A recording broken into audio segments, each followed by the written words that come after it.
Good morning, mabuhay o Maria. I am Trish and Mary Menges. Good morning in Albania. Again, I am Trish and I will bring you to 3 beautiful landmarks in Albania, which is the Woodprint National Archaeological Park, the memory and the witness and memory in Shamadar, and lastly, the beautiful Amerara Beach.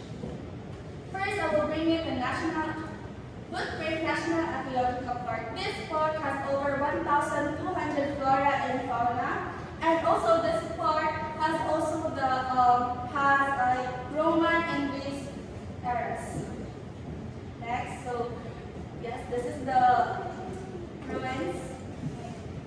So this was located here in Woodprint National near the Rekat Island. So next is the witness and the memory in Shamadar. This has a kanang muli siya kung mga victims sa communist and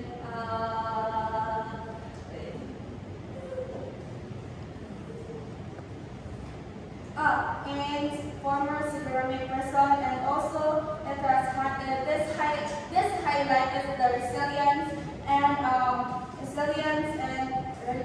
in Albanian people. So many sa sabi sa area sa so it was located in Shamadar. Near Kabul.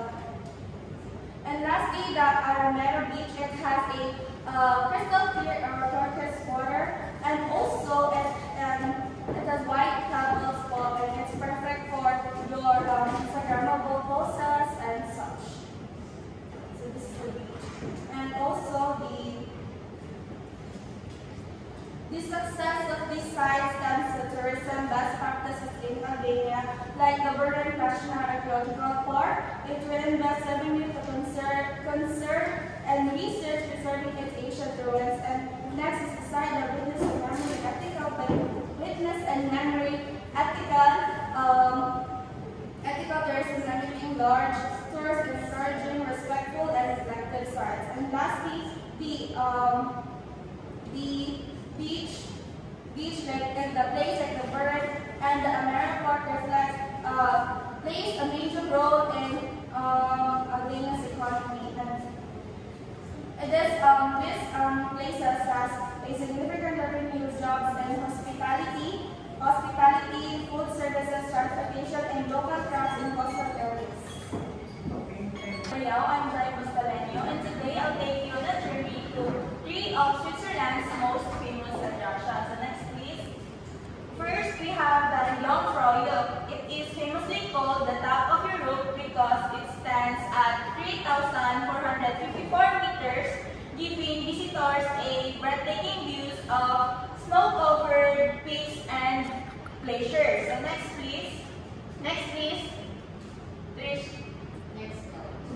So its facade has clean, modern Alpine design with big glass windows. Inside you'll find a small exhibits, an ice palace, and viewing decks overlooking snowy Alps. So next, please. It is located in the Swiss Alps between the border of Bern and Valais. So for the best practices, the site uses renewable energy, follows ISO 14001, and supports a program that helps protect the alpine environment. And finally, for the economic contribution, it supports tourism through train tickets, local shops, and tours. So next, please. Next is the Rhine Hills. It is a majestic waterfall about 150 meters wide and 23 meters high. And also it is one of Europe's largest waterfalls. So next, please. The site features viewing platforms, walkways, and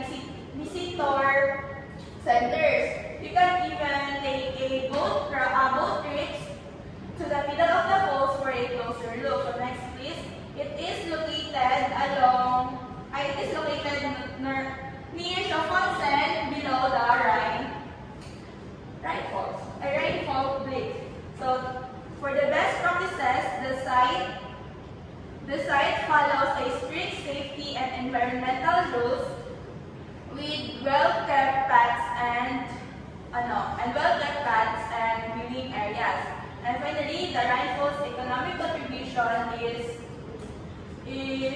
creating jobs and supports local businesses from restaurants to local shops to both operators and tour guides. So next please. Lastly, we have a Zeitgeist clock tower. It is a historic medieval clock tower. It is a historic medieval clock tower built in 13th century and is one of the city's most famous architectural and cultural landmarks. So next please. The tower features a richly decorated exterior with ornate astronomical clock, gold details, and moving figurines. So next please. Inside, visitors can explore a narrow stairways leading up to the ancient clock mechanism which still operates after centuries of craftsmanship. So next please. It is located along the Kramgar Street. So it is surrounded by boutiques, shops, and cafes. So then, for the best practices, the site follows strict conservation rules, uses expert maintenance for its historic clock, and limits interior access to guide tours for preservation and safety. And clock tower supports Bern's economy by attracting many visitors each year, benefiting nearby communities. And that will be all. I am Lynn Raynor, and today I am going to bring you with me to the top 3 of the most visited tourist spots in Belgium, particularly or specifically in the city of Brussels. Beginning with the Royal Gallery of St. Hubert. Inaugurated in 1847, the Gallery of St. Hubert is among of the oldest in Europe. Comprised of the 3 shopping arcades, the Kings, the Queens, and the Princess Gallery. So the gallery is visited by almost 6 million tourists and individuals every year, making it one of the city's top shopping and cultural destination or center for both locals and tourists. Also, the Gallery of St. Hubert is unique due to its eclecticism and architecture. So in order to appreciate the facade and the interior of the gallery, let us move on to the next slide. Here is the interior of the gallery, making it very much amazing because as you can see from the previous slide, it just looks plain, nothing interesting, but when you get inside, it is very much amazing and very elegant. Okay, so there is no provided facility map, but in order to locate the Royal Gallery of St. Hubert, here it is located at the south of the country of Belgium. Moving on is the Royal Palace of Brussels. It is the official palace and residence of the King and Queen of the Brussels. It is built in 1820 and was opened to the public in 1519, making it very much majestic due to its neoclassical architecture. It is also visited by millions of people every year according to statistics. And this Royal Palace is a 16-minute walk from the Royal Gallery of St. Hubert, making it more accessible for tourists. So here is the interior of the palace. These 2 photos here are the 2 parts of the receiving area of the palace. Well, here is one of the considered entertainment for the tourists and visitors. Next, if we can locate, so as you can remember, the palace is here, while the Royal Gallery of St. Hubert was located up here somewhere. Okay, so moving on, lastly, our destination is the Cathedral of St. Michael and St. Tudula. It was built in 1495 to 1590. Its plain facade is merely naturally plain, but when you enter the cathedral, it is surrounded with stained glass window. Actually, it is cooperated with three architectural styles: the Baroque, the Gothic, and the Bramantine architectural. It is also visited by millions of people according to statistics with different purposes, such as admiration and religious practices. Moving on, the cathedral is located over here. So if you can remember, the Royal Palace is here and the cathedral is here, making it a little bit further from the Royal Palace. It is a 25-minute drive and a 35 minutes walk from the Royal Palace to the Cathedral of St. Michael. Thank you very much. Hi, good day. I am Colleen Augustmiano. Today I will be taking you to Rio de Janeiro, Brazil. Three attractions: which are the Christ the Redeemer, the Samba Parade, and the Museo of Tomorrow. So our first stop is the Christ the Redeemer. So Christ the Redeemer is one of the 7 wonders of the world. So as you can see here in the pictures, you can see na very simple ang iyang architecture. So ang iyang architecture is what we call the Art Deco masterpiece. Simple yet it conveys a powerful message. So it symbolizes peace, unity, and Brazilian culture. So when you visit here, so it is one of the visited place here in Rio de Janeiro because it just conveys peace, unity, and Brazilian culture, but it gives you panoramic views when you go upstairs because we'll be giving you the chance to see the entire city. So it's actually 13 meters tall with 28 meters wingspan. So as you can see in the picture, plain lang din kayo siya na statue. Pero when you visit, it symbolizes the peace and unity of the Brazilian people. So next please. So as you can see, it's actually located here. So located at the top of the Portobalo Mountain. So as you can see, dali lang din siya ma-access ang Rio de Janeiro since it is in the center of the Rio de Janeiro, Brazil. So next up, we have the Samba Brazil, or also the Samba Parade. So it's actually held at the Samba Dome. So this one is actually if Civil Spain kaya sila Piara de Abril na celebration, Brazil na po sila Samba Parade. So this one is actually they celebrate the Brazil culture, heritage, and tradition through different costume, different colorful costume, different clothes, and performances. And of course, did you know that they take up how many months for them just to create this incredible clothes and incredible costume? And one costume it weighs 30 kilograms. So bukat yung kaayo siya na. So next please. So here, so kani siya ginahawag mo siya sa Samba Dome. It actually can attract 70,000 of spectators or tourists each night. So it is one of the best. So it actually held during February or March.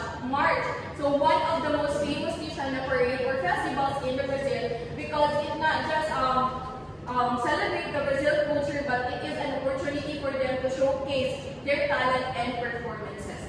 So next please. So here muna siya ang Samba Dome or the Samba Parade. So this is maka-attract siya of 70,000 people. So dako kaya na siya na dome din kaya na sila mag-celebrate. Next please. So lastly, we have the Museo of Tomorrow, or also known as Museo de Amanha. So this one is actually not a typical museo that we have, no? So this museo combines the science, technology, and it gives us the glimpse of what will happen in the future. So there is, unlike sa other museum, kaya sila yung mga artifacts and such, but kanina museum kay more on nag-focus siya sa technology itself because it gives us the opportunity na ang Brazil kay gusto sila i-showcase kung sa mga mahitabo in the future. So next please. So it actually opened during 2015. So yung ang structure sa sulod, no? Na siya dako kaayo na earth na parang structure sa sulod because it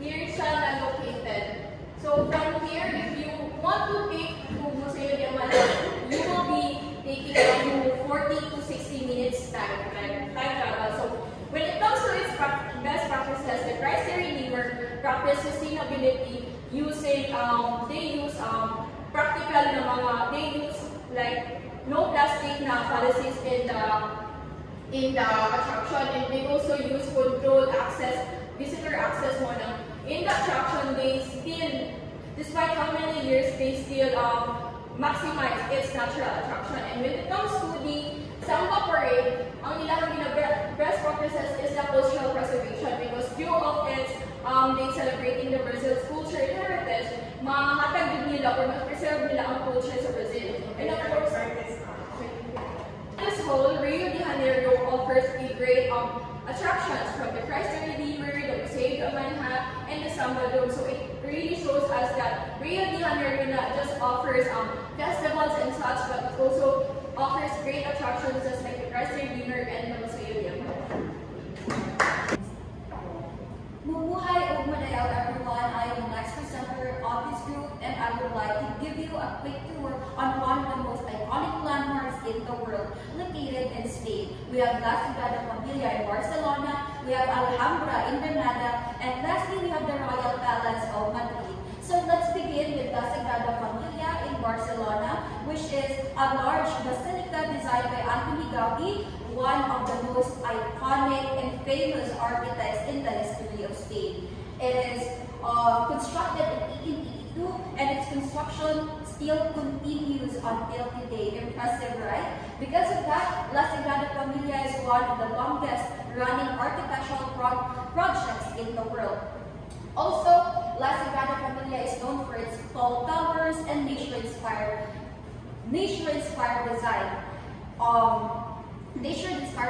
And it is also a UNESCO World Heritage Site and one of the most visited churches in Europe. Next, we have Alhambra, which is located in Granada. It was built by the Muslim rulers of Granada before, and it is known for its beautiful arches, its Muslim carvings, and peaceful gardens. It is also a UNESCO World Heritage Site, just like the La Sagrada Familia, and it welcomes millions of tourists and visitors each year. And last but not the least, we have Madrid, or the Royal Palace of Madrid, which was completed in the 1700s with 3,000 rooms, which makes it one of the biggest royal palaces in Europe. It is the visitors there can visit its royal banquet hall, its royal armory, and its royal throne room. It is one of the most important tourist attractions in Madrid. So all three of these attractions follow responsible tourism practices.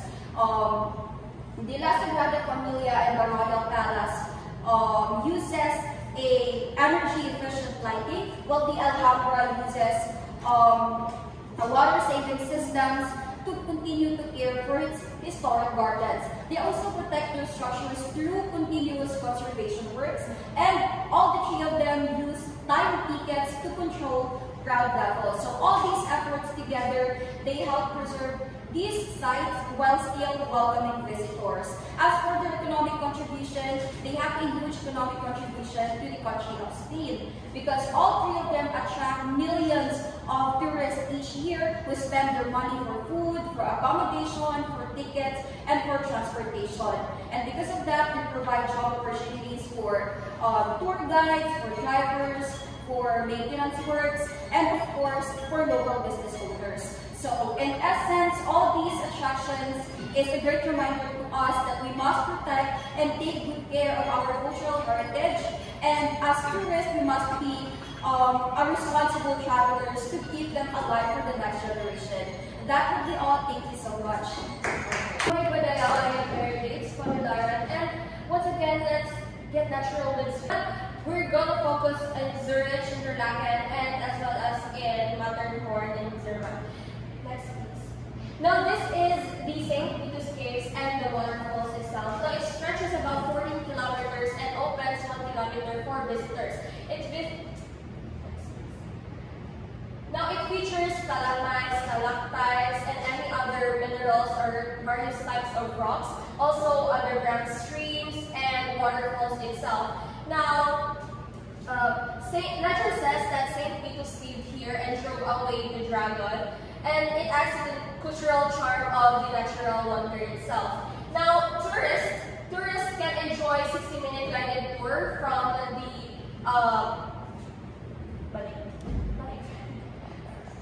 the tourists can enjoy 60-minute guided tour from its exploring the scenic forest paths and the panoramic views of Lake Yun from there. And as well as the site includes museum, restaurants, and picnic spots that encourage tourists for longer stays. And economically, the St. Vitus and Caves contributes to Switzerland itself by supporting local hospitality, increasing job opportunities, especially for tour guides, and increase of tourist revenues. And as well as it serves as a venue for events like promoting education and sustainable tourism. So, St. Vitus and Caves can be found here and here. Next. So, let's move on to Lindt, the home of chocolate in Switzerland. Now, Lindt is founded in 1845 and located in Zurich, Switzerland. Now, it is a home of Lindt chocolate that also offers the museum that features the giant chocolate fountain, as well as the retail shops that can be found inside, and as well as interactive exhibits in there.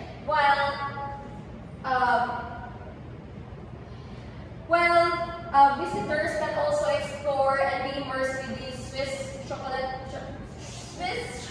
tradition and the process of making these chocolates. Now, economically, Lindt Chocolate Factory contributes to the country by increasing tourism revenue and generating a large market revenue as well.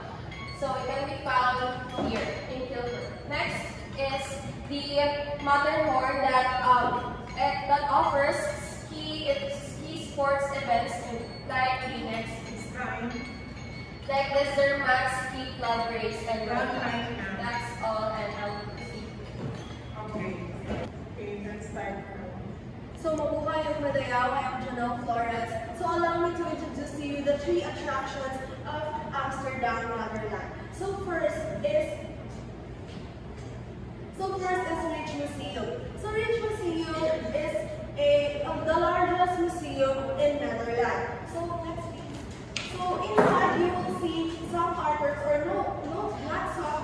It is over 8,000 artworks ang naa sa Rijksmuseum. And naa po dito ang famous painting or artwork ni Rembrandt, which is siya ang famous painter of artist sa Amsterdam. And of course, ang title sa iyang artwork is The Night Watch. So it symbolizes their unity, their leadership, and their teamwork during sa Dutch Golden Age.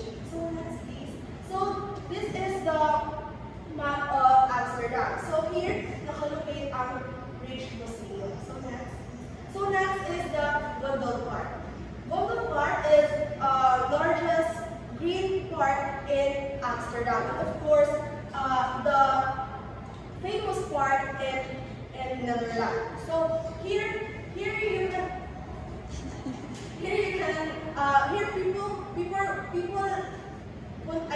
people nag-aad ang mga tao dire for walking, nag-aad pa sila for picnics, and also the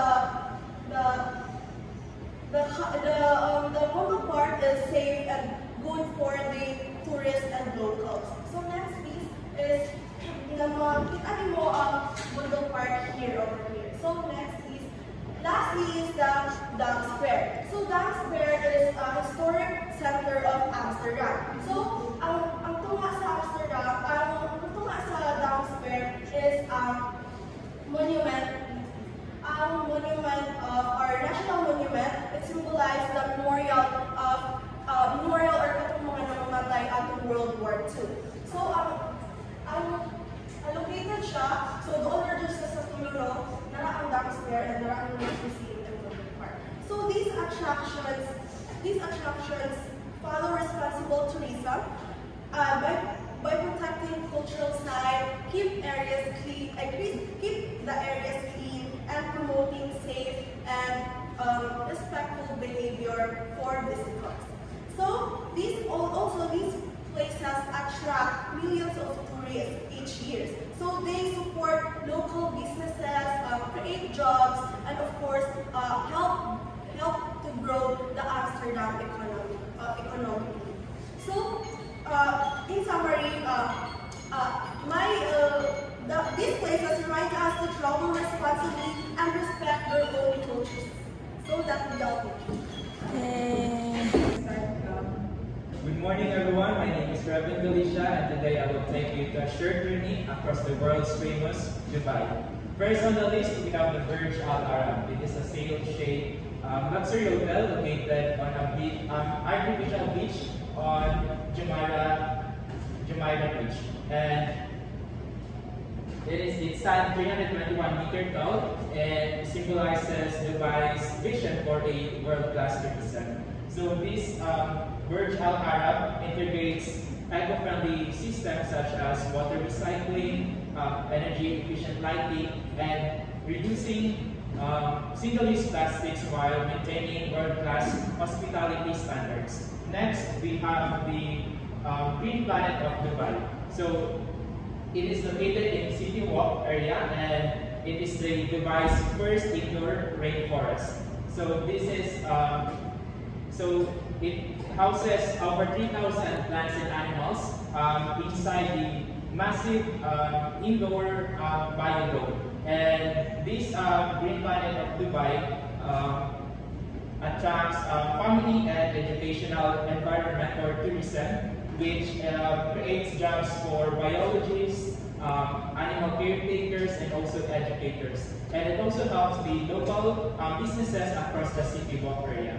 And next, and for our last stop, we have the Dubai Museum. So this is located in the historic Al Fahidi Fort. So it is built in 1787, and in 1971 it was opened as a museum. So this Dubai Museum showcases Dubai's transformation from a small fish and pearl diving village to a global hub. And this Dubai Museum also showcases Dubai's heritage and ensuring that Dubai's heritage remains alive and appreciated despite of the city's massive urbanization. And so this also attracts millions of tourists every year. So it also helps local businesses through tourism-related services such as guided tours, also local souvenir shops, and small cafes nearby. So overall, these three destinations of Dubai showcase Dubai's balance of urbanization, sustainability, and also heritage. And that's all. So mabuhay ang Manila, everyone. My name is Jared Eleanor, and today, once again, welcome to Bellevue. So the first attraction is the Cave of Mansurlat. It is one of the Europe's major limestone cave system carved by the Last River, and it stretches over 14 kilometers and keeping a steady of 13 degrees Celsius year-round. Visitors reach its impressive chambers, including the whole of the dome, via a historical narrow gauge tram. These attractions attracts 250,000 to 300,000 visitors a year, and also this cave is also a part of a 250-hectare nature domain with the wildlife parks and museum. Best practices includes wearing warm clothes, non-slip shoes, and staying on the marked paths to protect fragile formations. And so, economically, these attractions generates about 11.87 million euros each year, supporting local tourism, jobs, and is the 250 hectare domain, and this is the cable transfer bus. And next is the Chateau de la Box Saint Anne. It's a 15th century moated castle known for its round towers, Renaissance features, and beautifully preserved interiors. It houses 3 museums that showcases noble life, local nature, and rural traditions, while its reflective wall and balconies walkway adds to its charms. Also, visitors are encouraged to respect protected areas, avoid touching fragile furnishing, and follow marked path to help preserve the site. The chateau attracts steady tourism and contributes over 1 million euros each year in combines of entrance fees, events, and local spending, making it an important cultural and economical event for the Rochefort region. And lastly, and ito po siya, yung madadaanan yung street ninyo before makapunta sa the Chateau de la Box Saint Anne is the Rue de Fon Street. And lastly, the Carnival of Banche. So the Carnival of Banche in Bologna, Belgium is one of Europe's oldest folk festival and is also recognized by the UNESCO as an intangible cultural heritage. Its most iconic figure is Zills. It is a parade where people wear ornate costumes and wear masks and dancing through the streets and throwing oranges as a symbol of good luck and prosperity.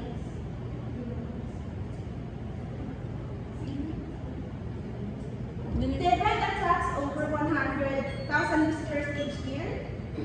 And so, economically, the carnival brings significant revenue coming to Banche, supporting local restaurants, shops, and even cultural services, making it one of the region's most important cultural events. That will be all.